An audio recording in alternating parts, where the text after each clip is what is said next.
Bueno, buenos días para todos.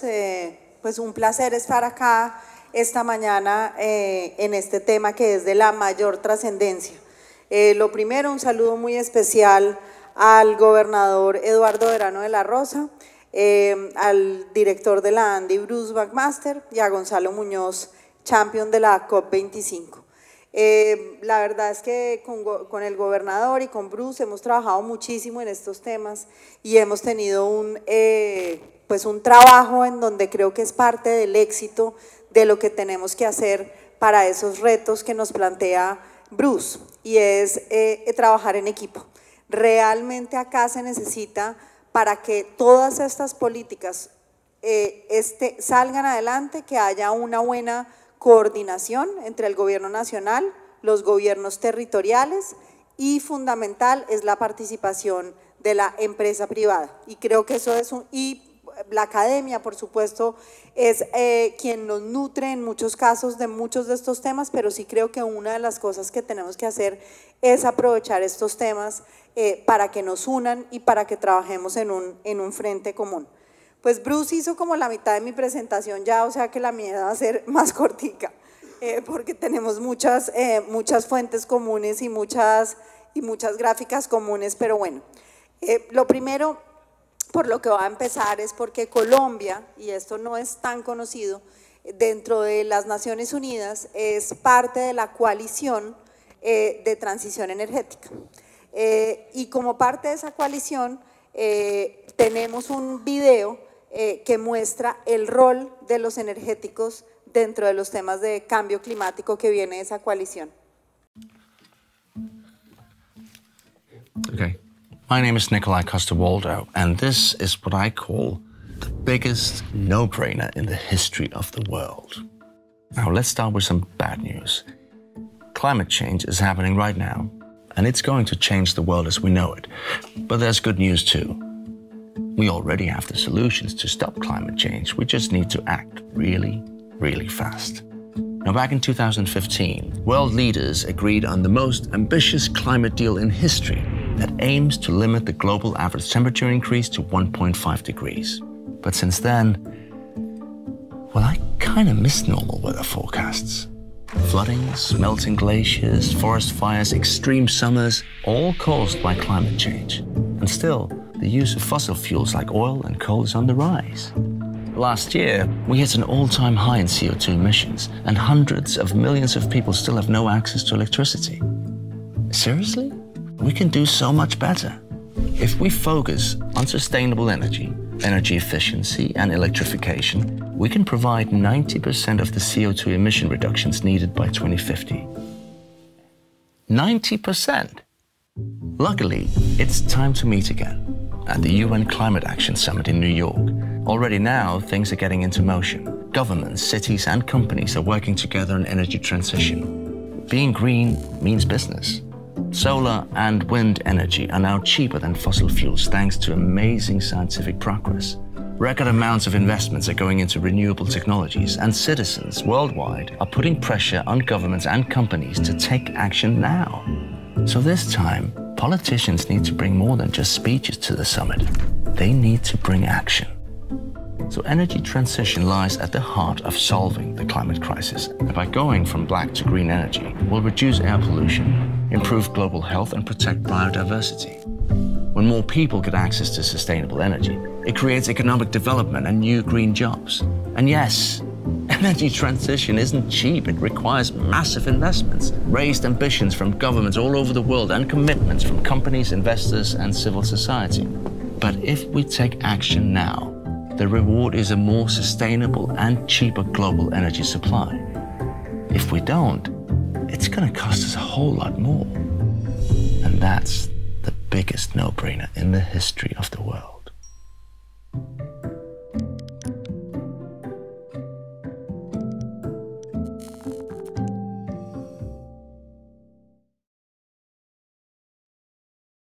Entonces, a mí cuando vi este video, por supuesto que nosotros estamos trabajando muy fuertemente, como lo vamos a ver, en todos estos temas. Pero lo que realmente me sorprendió es que de la transición energética dependa el 90% de la reducción de emisiones en el mundo. Cuando no es el caso de Colombia, como lo mostró Bruce, en Colombia este no es el sector que más emisiones de carbono genera. Agricultura y deforestación suman más del 45% de la causa de las emisiones de CO2, y cuando uno suma transporte y el sector de hidrocarburos estamos en cerca de 28%. Así que el caso de Colombia es muy distinto, quizás por el peso tan grande que tiene deforestación. Pero lo que sí nos tenemos que concientizar, y por eso una de las cosas que me alegró mucho que la ANDI tomara esta decisión de unir todas estas discusiones de cambio climático, energías renovables y eficiencia energética, porque cuando las hablábamos antes parecía que eran como temas independientes, y realmente hoy creo que una de las cosas buenas es que lo veamos en el impacto y que podamos entender. Así que con mayor conciencia de que el 90% de que logremos detener el calentamiento global depende de que lo hagamos acertado en el tema de transición energética. Tenemos que trabajar en lo que nosotros hemos llamado producir conservando y conservar produciendo. Y esta es una frase que tiene el presidente Duque desde su campaña y muy relacionado con lo que estaba diciendo Bruce, y es que el mayor desafío es mantener ese equilibrio, porque tampoco se trata de frenar el desarrollo. Entonces, lo primero, y aquí esto parece muy obvio cuando estamos en una cumbre sobre cambio climático, pero no todos los países reconocen que hay un problema sobre el tema de calentamiento global. Y aquí hay que decirlo de una manera contundente y clara: Colombia reconoce que hay un problema, está comprometido con ser parte de la solución y trabajamos con unas políticas públicas que busquen avanzar en los caminos de esa solución. Hay muchas veces que esas políticas públicas el sector quisiera que fueran más suaves, y a uno le toca, cuando es hacedor de política pública, tener un poquito más de pulso, porque es lo que se requiere, y entendemos que se genera una tensión, pero pues hay que ponerse un poquito cada uno en los zapatos del otro. Y aquí hay que decir, para nosotros el cambio climático es una realidad y Colombia está absolutamente comprometido, no solo con reducir las emisiones de carbono en nuestro compromiso de COP21, sino con los objetivos de desarrollo sostenible. Y cuando uno ve los objetivos de desarrollo sostenible, aquí hay un siguiente llamado, y es que desarrollo sostenible no es frenar el desarrollo. Y aunque nosotros estemos conscientes de la importancia de trabajar en todas las políticas que nos permitan acelerar la transición energética, eso no quiere decir que tengamos la facultad de frenar el desarrollo, porque la verdad es que hay muchas cosas en las que no es simplemente querer o sea, no es simplemente la decisión de decir, oiga, es que yo quiero contaminar. Yo estoy seguro que todos los que se vinieron en avión, incluido Gonzalo hoy, no es que dijo yo quiero hoy, me quiero echar 4 toneladas de carbono hoy por la mañana, pero pues realmente no hay ningún otro medio para llegar, o le tomaría, no sé, 6 meses ir a cada congreso, entonces su nivel de eficiencia sería nula. Y a veces cuando uno oye los debates en las redes sociales, parece que los debates fueran como de eso, pero usted sí está comprometido con el cambio climático, si hay que explotar el petróleo.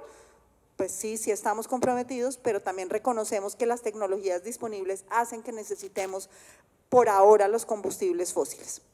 Entonces siempre hay que mantener ese equilibrio, y dentro del equilibrio de objetivos de desarrollo sostenible, si ustedes miran, es difícil encontrar uno en que no se necesiten los energéticos para que se pueda cumplir el cometido de desarrollo sostenible.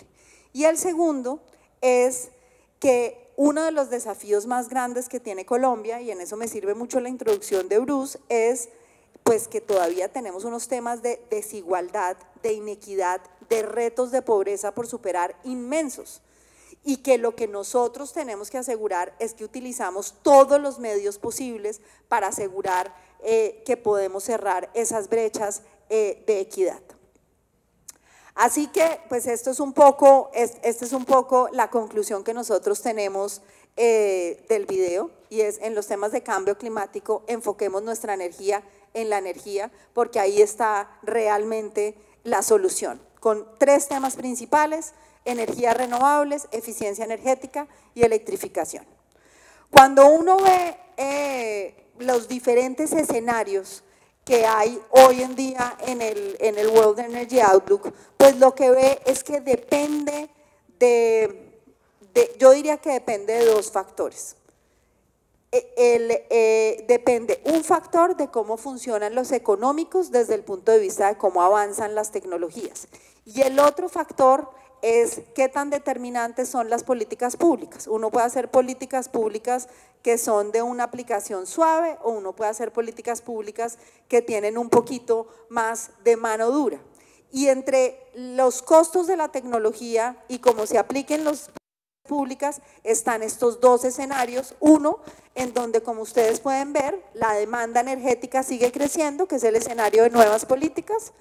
Y dos, el escenario de desarrollo sostenible, que es en donde logramos, esto se da más o menos a partir del 2025, que la demanda de energía, a pesar de que siga desarrollo, primero se mantiene estable, y segundo, la participación de las energías renovables no convencionales particularmente ganan un peso muchísimo más grande dentro del porcentaje de la matriz. Y estos dos escenarios en términos de calentamiento global pues son el de la izquierda cumple con el Acuerdo de París, el de la derecha es el que logra que lleguemos al target de 2%. Entonces acá sí hay, digamos,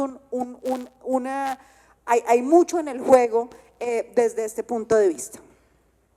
Esto lo dijo Bruce, nosotros tenemos 0.4% del total de las contribuciones mundiales.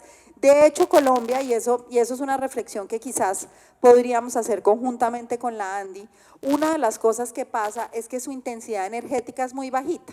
Y parte de las razones de la cual su intensidad energética es muy bajita, pues es porque nuestro nivel de industrialización también es bajo, y porque somos una economía mucho más intensiva en servicios que intensiva en industria, y eso nos hace tener estos niveles más bajos de intensidad energética. No por eso quiere decir que, aunque sabemos que no somos, digamos, que quienes seamos los mayores generadores de problemas, vamos a satisfacernos y a no hacer todo lo que esté a nuestro alcance para ser parte de la solución.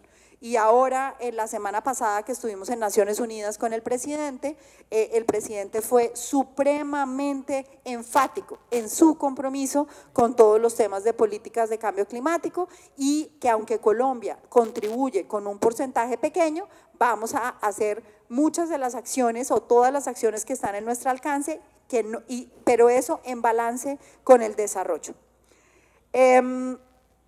Acá está la demanda hídrica, y aquí está también la participación de gases de efecto invernadero, esto ya lo mostró Bruce, pero acá solamente haría un énfasis, y es que yo sí creo que sí hay unos mitos que todos tenemos que romper.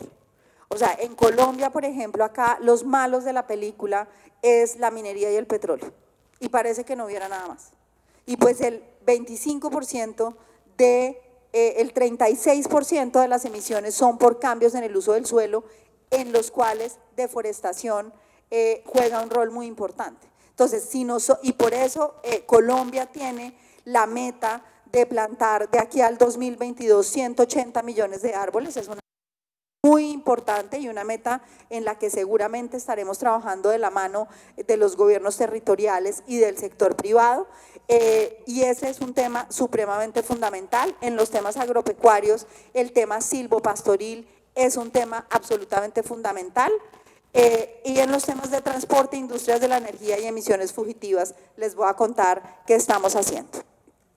Entonces, Colombia se comprometió con una reducción de emisiones, y al sector mineroenergético le correspondió aportar el 17% de esa reducción de emisiones.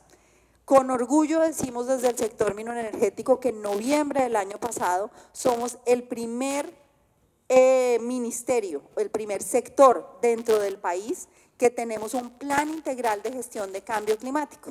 Eso es un plan que hicimos con el sector privado, son una alianza entre el Ministerio de Minas y Energía y todas las entidades del sector, y 50 empresas, en donde nos sentamos, trabajamos y tenemos estos 4 puntos sobre los que vamos a trabajar y hemos acordado puntualmente cómo los vamos a trabajar, qué políticas vamos a implementar y cómo vamos a ir cumpliendo las metas de una manera secuencial. Porque yo creo que una de las cosas más riesgosas de los objetivos de desarrollo sostenible y del Acuerdo de París es que se piensa como si 2030 estuviera muy lejos. Realmente 10 años no son nada para este tema y no es tan fácil, incluso por los sistemas de monitoreo, que es una de las cosas en las que tenemos que trabajar, tener una medición permanente. Ustedes imagínense que ustedes, que muchos son de las empresas, uno dijera, bueno, méteme plata que yo te presento el PIG en el 2030.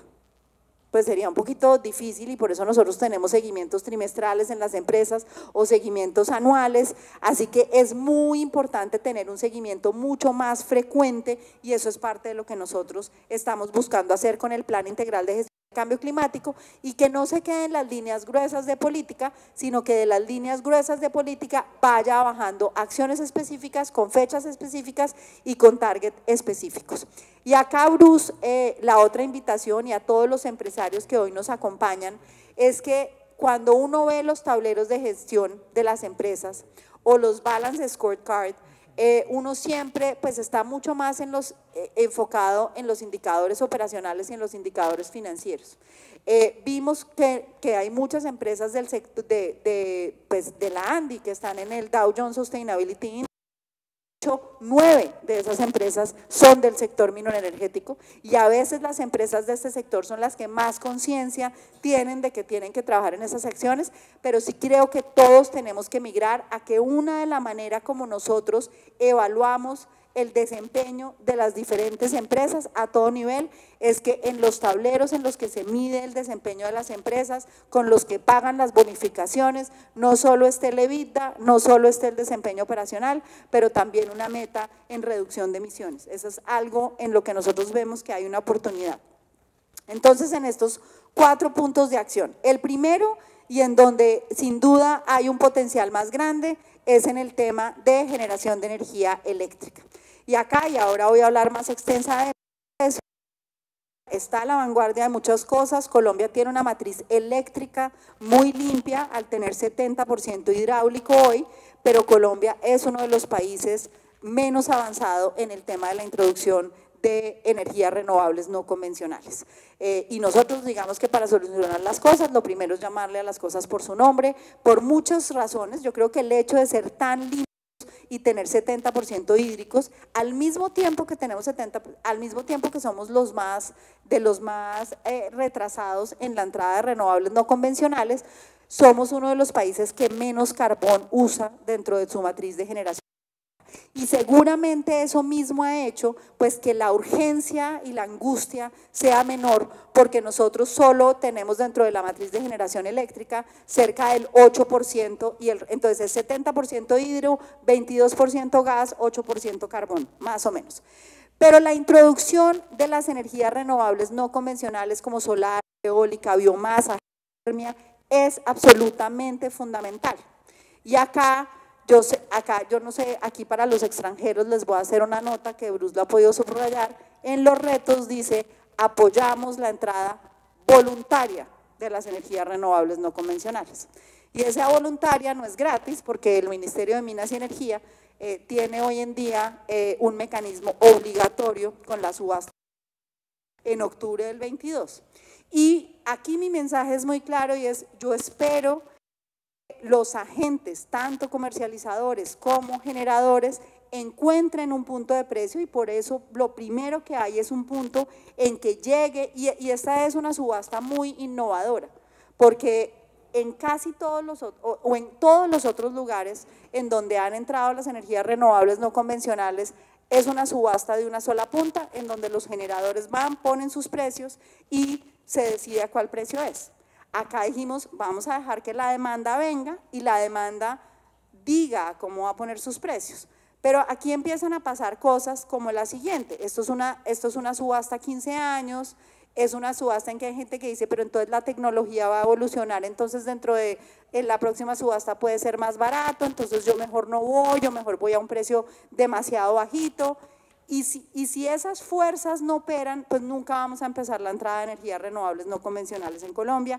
Y ahí es cuando digo, ahí está entre la voluntariedad y que hoy todos tengan conciencia que el 90% de que si todos están aquí comprometidos con los temas de cambio climático, entiendan por qué tenemos ese mecanismo obligatorio. No es porque queremos ser duros, no es porque no creamos en la importancia de que operen las fuerzas del mercado. Yo soy una creyente absoluta en las fuentes del mercado, pero también soy una creyente de que la política pública tiene que estar ahí para cuando hay intereses en el mercado que hace que sea más difícil que estas políticas entren porque hay negocios ya establecidos y que tiene que operar la política pública. Entonces esperemos cómo va evolucionando, pero queremos ser muy contundentes, decir, en el Plan Nacional de Desarrollo quedó establecido que para el 2022 entre el 8 y el 10% de la energía que se compre debe provenir de estas fuentes renovables no convencionales.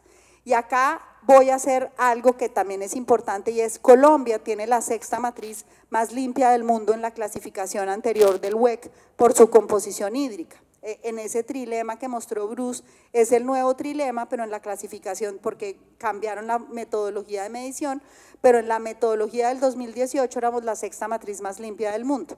Pero al ser la sexta matriz más limpia del mundo, también nos hace ser uno de los 20 países más vulnerables al cambio climático. Y la razón de esa vulnerabilidad es porque nuestra dependencia en las fuentes hídricas para la generación eléctrica, como vemos en cada niño, nos hace tener un nivel de riesgo alto. Entonces, la importancia de las renovables no es solamente por hacerle un bien al mundo, sino porque nosotros tenemos una vulnerabilidad inmensa frente al cambio climático y tenemos que reducir esa vulnerabilidad. Y lo que queremos es desarrollo sostenible, por lo tanto, necesitamos atender el crecimiento de la demanda, que ojalá sea mucho porque queremos crecer más de 3.5 o 4%, pero necesitamos asegurar que ese crecimiento venga de una fuente limpia. Y esa fuente limpia es energía solar, energía eólica, biomasa, es la manera que nos va a introducir. Y al tiempo tenemos una posibilidad espectacular, y es que al tener el 70% de la capacidad hídrica hoy instalada, eso opera como una batería perfecta. Y no todos los países pueden hacer esa transición de esa manera, así que es muy eficiente. Segundo punto, gestión de las emisiones fugitivas. Acá la frase es una sola y es, si hay algo que nosotros decimos es la industria de hidrocarburos y la industria de minería se tiene que desarrollar. Es inadmisible que dejemos la riqueza debajo del subsuelo con los retos tan grandes que tenemos en el suelo.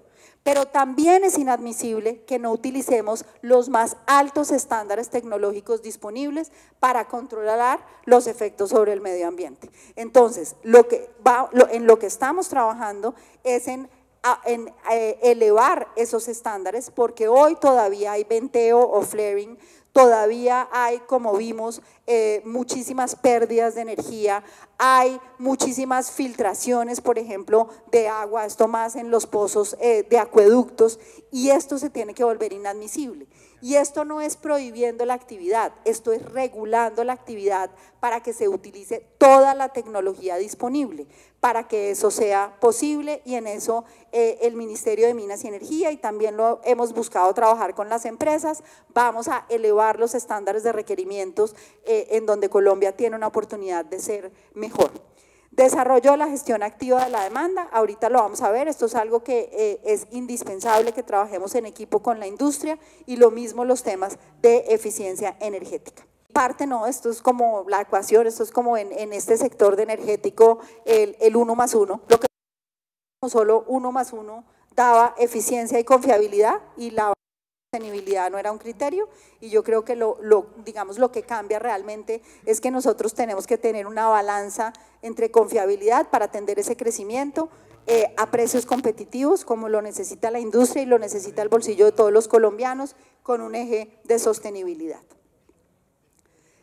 Acá ya hice el punto, y es que todavía en renovables no convencionales Colombia pues prácticamente no tiene ninguna participación. La apuesta que nosotros tenemos por la sostenibilidad en los temas energéticos no se acompaña solo de discursos y obligaciones, se acompaña sobre todo de la herramienta más poderosa que uno tiene como hacedor de política pública, y es la señal económica a través de los incentivos tributarios. Esto, por ejemplo, fue algo que cuando el presidente mencionó en las Naciones Unidas quedaron muy sorprendidos. Acá pongo que hay una deducción del 150% del impuesto de renta. ¿Y por qué 150%? Porque nosotros siempre podemos deducir el 100% de las inversiones vía depreciaciones, pero cuando las empresas hacen inversiones hoy en día en energías renovables o en equipos de eficiencia energética, además de lo que deducen vía depreciaciones, pueden deducir un 50% de sus inversiones adicional.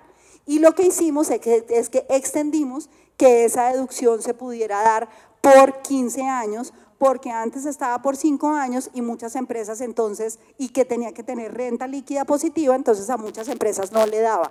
Así que esta es una señal muy importante para las empresas y de la cual nosotros esperamos que salga, que estén todos los incentivos, primero, para una renovación de equipos de eficiencia energética, y segundo, creemos que es la mejor manera de incentivar la autogeneración. Una de las cosas que va a cambiar el sector eléctrico, sin duda alguna, es el tema de la generación distribuida y la autogeneración. En este mundo en donde todos utilizamos la energía, somos unos agentes totalmente pasivos. Nosotros prendemos la luz y pagamos el recibo. Parte del gran cambio que viene con todo el tema de digitalización, con todo el tema de autogeneración, generación distribuida, es que los consumidores vamos a tener un rol activo. Y lo que nosotros hemos dado es un tema de las señales económicas para que haya esa autogeneración. Y acá en la costa Caribe, y más con los problemas que tenemos con el operador actual, esta es una señal muy poderosa porque el potencial de generación solar lo tienen pocos lugares del mundo como lo tiene acá la costa Caribe. Además, hay cero IVA y además arancel. Así que tenemos todas las señales necesarias. Acá no traje el mapa y tal vez ahorita pienso que me hubiera gustado traerlo, pero los invito a ver los mapas de radiación solar que hay en Colombia y los mapas de velocidades de viento que hay en Colombia. Colombia tiene un enorme potencial en energía solar y tiene un enorme potencial en energía eólica, así que potencial al lado de la evolución de las tecnologías en donde los precios han caído de manera dramática y al lado de la política fiscal correcta, nos debe llevar a un equilibrio que es el que nosotros buscamos, y es que en estos 4 años haya una aceleración significativa en la entrada de estas energías. La buena noticia es que esto ya está pasando. Nosotros nos pusimos la meta como gobierno de pasar de 50 megavatios, que fue lo que nosotros encontramos cuando llegamos al gobierno. 50 megavatios en energía solar es lo que necesita una ciudad como Ibagué. Y nos pusimos la meta de pasar de 50 a 1.500 megavatios, o sea, multiplicar por 30 la capacidad instalada que tenía Colombia en energía solar en solo 4 años. Si lo logramos, que lo vamos a lograr, puede ser una de las transiciones con mayor aceleración y con una gran ventaja, y es que lo único bueno de entrar un poco después de los otros es que los costos han bajado de manera significativa, tanto de estas tecnologías como de las baterías. La buena noticia es que con todos estos elementos y con las señales regulatorias, hemos pasado de tener, en 2018 teníamos 1.161 megavatios en proyectos registrados, y en proyectos eólicos, y ahora tenemos más del doble, 2.531, y había registrados 642 proyectos solares, y ahora hay registrados 4.892 megavatios en 95 proyectos solares. O sea que lo que nosotros tenemos es que tenemos hoy en día un potencial de proyectos de 7.400 megavatios. Eso es algo supremamente significativo y además tenemos una buena diversificación entre eólicos, solares y biomasa, que es algo que siempre es deseable, y Colombia se tiene que sentir absolutamente afortunado de que somos ricos en todos los recursos, somos ricos en agua, somos ricos en sol, somos ricos en aire, en viento, pues en velocidad del viento, en biomasa, somos ricos en petróleo, somos ricos en cobre. Bueno, y gestión eficiente de la demanda. Entonces, en gestión eficiente de la demanda, que es lo que más estamos trabajando con la industria, fomentar la reconversión tecnológica. Acá la ley de financiamiento genera un incentivo que es muy importante para este tema y que quizás, Bruce, el debate a veces se ha centrado mucho solamente en los temas económicos, pero la ley de financiamiento desde el punto de vista de cambio climático trae una señal muy importante, porque usted puede acreditar el IVA que paga por el CAPEX al impuesto de renta. Y eso es, en la suma, disminuirle en 19% el costo de la reconversión tecnológica. Y la reconversión tecnológica es absolutamente fundamental para cumplir con la reducción de emisiones de carbono. Como lo vimos, uno de los temas que tenemos para poder cumplir es que la demanda energética no crezca. Y la única manera de que la demanda energética no crezca, cuando tiene que seguir habiendo crecimiento económico y desarrollo, es que los equipos que usemos sean más eficientes. Así que la ley de financiamiento en ese respecto de cambio climático también trae una señal que es absolutamente fundamental. Lo segundo es la capacitación y la pedagogía sobre el uso racional, eficiente de la energía. Ahorita subimos a una salita mientras empezaba este foro y la salita estaba a 15 grados centígrados. Entonces uno está aquí en la costa Caribe de saco, abrigo, bufanda, y resulta que la diferencia entre utilizar un aire acondicionado a 18 grados centígrados y utilizarlo a 22 grados centígrados es ahorrar 40% de la energía. Bogotá, el promedio de temperatura es, no sé, 20, 22 grados centígrados y no se utiliza ni calefacción ni aire. Entonces también hay una invitación en Colombia con los sistemas de enfriamiento y de calentamiento en la industria. Ahí es un tema en donde hay una ganancia por trabajar muy grande y ahí, gobernador, por ejemplo, en todos los temas de estándares de construcción son absolutamente fundamentales. Eso es otro tema en lo que nosotros estamos trabajando de la mano del Ministerio de Vivienda.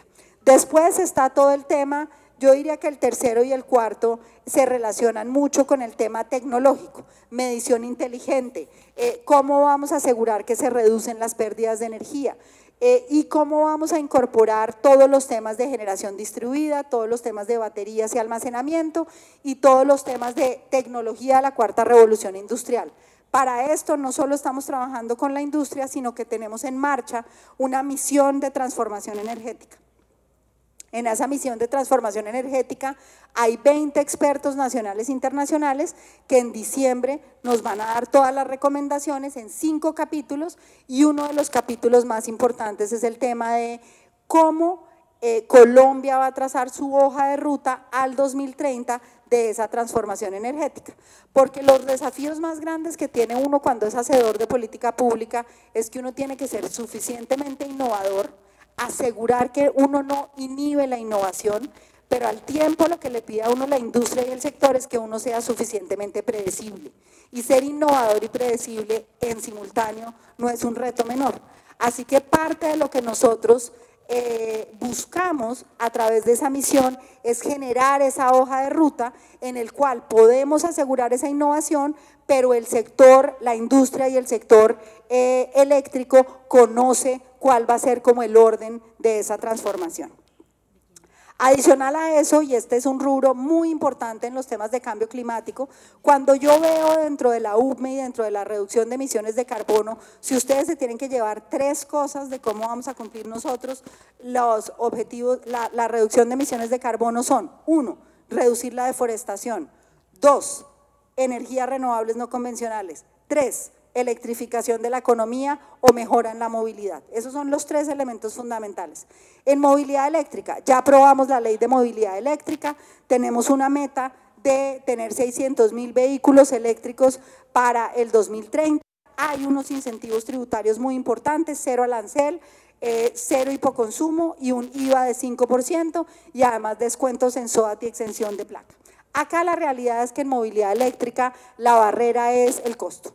Un vehículo de gasolina cuesta, o sea, un vehículo de gasolina cuesta 40 millones de pesos y un vehículo eléctrico cuesta 100. Una gran oportunidad son los vehículos de gas y no solamente en vehículos particulares, sino en vehículos de carga. Porque, por ejemplo, un taxi a gas cuesta lo mismo que un taxi de gasolina. El gas nosotros lo vemos como el combustible. ¿Por qué? Porque el gas reduce en 40% las emisiones de carbono alrededor y mejora y disminuye en 96% el material particulado que afecta la calidad de aire. Así que nosotros tenemos movilidad eléctrica, lo que queremos hacer y la apuesta en movilidad eléctrica es asegurar que en la medida en que la tecnología va avanzando, derivada principalmente de una disminución en el costo de las baterías, lo que tiene que estar al lado de la movilidad eléctrica ya está listo para ese momento. Eso se refiere a la infraestructura de carga y se refiere a la regulación alrededor de este tema. Gas es como nosotros lo vemos, es un combustible de la transición y adicional a eso, en temas de calidad del aire, estamos trabajando fuertemente. Esto son los logros que ha tenido Ecopetrol para reducir el material particulado, que es lo que genera la mayor cantidad de alertas de calidad del aire. Como pueden ver, la gasolina pues ha bajado de 250 partes por millón de azufre a 101 partes por millón de azufre, el diésel ha bajado de 33, digamos, a 9 partes por millón de azufre, que es una ganancia muy importante. Por último, voy a tocar el tema de equidad. Cuando ustedes veían el video que les puse al inicio, y esto tal vez es una de las cosas más interesantes de Colombia, cuando uno está en el debate de Naciones Unidas, el mundo se divide como en dos, y no solo de Colombia, sino de Latinoamérica. Entonces está el grupo de los países desarrollados, entonces Suecia, Dinamarca, Noruega, y cómo están haciendo la transición energética. Y está África, o pues África subsahariana, en donde todavía no hay acceso a la energía. Y Colombia y Latinoamérica tienen los dos desafíos. Nosotros tenemos que introducir la cuarta revolución industrial y acelerar la transición energética, y todavía en Colombia hay 500.000 familias colombianas que no tienen acceso a la energía, o sea, cerca de 1,5 millones de colombianos no tienen acceso a la energía, y hay 1,5 millones de familias, o sea, 4,5 millones de colombianos que todavía cocinan con leña. Entonces, ahí es nuestra gran apuesta y por eso nosotros trabajamos sin pausa por cerrar esas brechas de pobreza y equidad. Y ustedes piensen que sin energía el desarrollo es prácticamente imposible. Usted no puede tener agua limpia si no tiene un sistema que le ayude a tener una bomba para poder sacar el agua. Usted no puede tener crecimiento económico si no tiene eso. Es difícil tener sistemas de agricultura eficientes si usted no tiene acceso a la energía. Tenemos un programa muy agresivo en donde nuestra idea es llegar a 500.000 colombianos, de ese 1,5 millones de colombianos. La buena noticia es que ya hoy cerca de 50.000 colombianos han recibido de este gobierno, esos son 16.000 hogares, y de esas 16.000 hogares hay 7.000 que han llegado a través de paneles individuales solares. Porque la otra cosa muy importante de la tecnología es que logra que en las zonas más apartadas de Colombia, en donde llegar con una red puede costar por usuario 60 o 70 millones de pesos y se hace prácticamente inviable, hoy con soluciones individuales solares estamos pudiendo llegar. Todavía es muy costoso, todavía cuesta cerca de 17 millones de pesos llegar con un panel individual solar a los lugares más apartados de Colombia, pero esa es la equidad, ahí es en donde tenemos que cerrar esas brechas de pobreza que hacen que sea uno de los objetivos más importantes de este gobierno, cumplir y cerrar con los temas de equidad.